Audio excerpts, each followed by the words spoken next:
Trump administration kills Gateway Tunnel deal. President Donald Trump dropped his own New Year's ball in the form of a wrecking ball, with a late Friday afternoon announcement that effectively wipes out plans for perhaps the nation's most crucial infrastructure project. The president officially scrapped his predecessor's proposal to have the federal government underwrite half the cost of a multi-billion-dollar Amtrak tunnel connecting New Jersey to Penn Station, the busiest transit hub in the U.S. The lone existing tunnel is rapidly deteriorating, threatening to sever Amtrak's popular Northeast Corridor route and to divert tens of thousands of New Jerseyans from their daily Manhattan commutes via NJ Transit. The administration released the news on the cusp of a holiday weekend in a letter from a top Federal Transit Administration official to Gov. Andrew Cuomo and his New Jersey counterpart Chris Christie, who had agreed with the Obama administration to split the project's costs 50-50.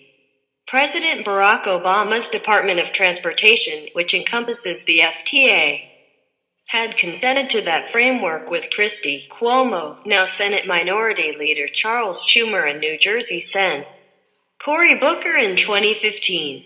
Friday's letter, in response to an updated proposal by the two states to fund their half of the plan with federal loans, declared the deal null and void. Your letter also references a non-existent 50-50 agreement between U.S. DOT, New York and New Jersey. There is no such agreement, wrote FTA Deputy Administrator K. Jane Williams. We consider it unhelpful to reference a non-existent agreement rather than directly address the responsibility for funding a local project where 9 out of 10 passengers are local transit riders. When Cranes inquired if that meant regards the 2015 plan as not having standing, a spokesperson replied, simply, correct. The news left advocates for Gateway apoplectic. Let's not be surprised by the timing of this letter, said Tom Wright, president of the Regional Plan Association. Today is the last day to slip this in with no one noticing.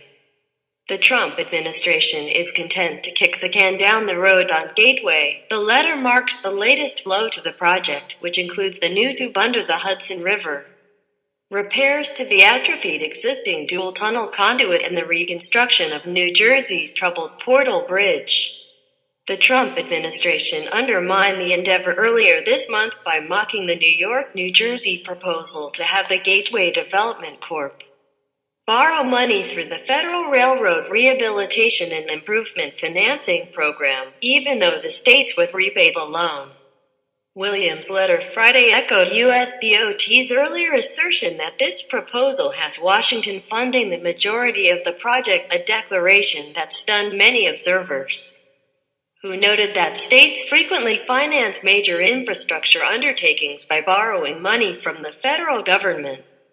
Sources have previously suggested to Cranes that the president's handling of the project has political overtones, as its greatest champion has been Schumer, the most powerful Democrat in Washington. Trump has repeatedly hyped an infrastructure plan that he has promised to release in the new year. Such a plan would require a large number of votes from Schumer's conference in order to pass the Senate. Folding Gateway into a Trump infrastructure bill would pressure Schumer to deliver those votes. Elaine Chao, Trump's transportation secretary, is the wife of Senate Majority Leader Mitch McConnell, which could increase the White House's leverage. The best-case scenario now is that discrete pieces of the project move forward individually, like the remaining portion of the tunnel box under the Hudson Yards and the new Portal Bridge, Wright said. And meanwhile, commuting under the Hudson River will continue to become more difficult, and that will increase the pressure on Congress to act, a spokesman for the Multi-Agency Development Corporation formed to execute the project downplayed Friday's letter. There is no more urgent infrastructure project than Gateway, and posturing aside, we are confident that the Trump administration will engage with us as the president turns to infrastructure in 2018, the spokesman said in a statement. Although the Trump administration has taken to calling Gateway a local project, It is considered integral to the future of a regional economy that provides a hefty chunk of the nation's gross domestic product and sends hundreds of billions of tax dollars to Washington each year. New York business leaders have emphasized the project's importance, but the dismissive federal response has underscored just how little sway they have with the Trump administration.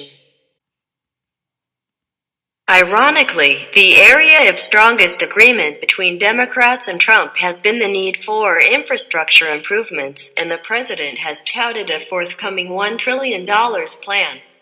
However, he is counting on non-federal sources, including private investors, to contribute 80% of the money. That is likely to be a source of tension with Democrats. Public-private partnerships have built transportation projects around the world, but not on a large scale in the U.S. They typically rely on user fees to repay investors. An earlier effort to build a second train tunnel under the Hudson River, known as the ARC project, was terminated in 2010 by Christie, who now finds himself on the receiving end of such a rejection. Federal funds set aside for ARC were then redirected to projects in other states. Update. On Saturday, a senior administration official told Cranes that the Department of Transportation regards the framework deal between the Obama administration and the states as a non-binding, politically motivated public relations maneuver by then Transportation Secretary Anthony Foxx. The official asserted that the federal government had no right to announce its commitment to any financing plan because the states had not submitted a formal application for funding. The official said the department recognizes the project's importance and is open to an arrangement for underwriting it that does not count a federal loan repaid by the states toward the local contribution. The official also highlighted such multi-billion-dollar projects now underway as the Honolulu Light Rail and the Maryland Purple Line, for which federal loans made up only a small proportion of the capital investment. Those projects, however, do not serve regions as integral to the U.S. economy as the Hudson River Tunnel. Nor do they serve more than one state, and the $9.5 billion Honolulu undertaking, which as of August had received $800 million of a $1.5 billion federal funding package, has run into serious problems, including a nearly $3 billion deficit.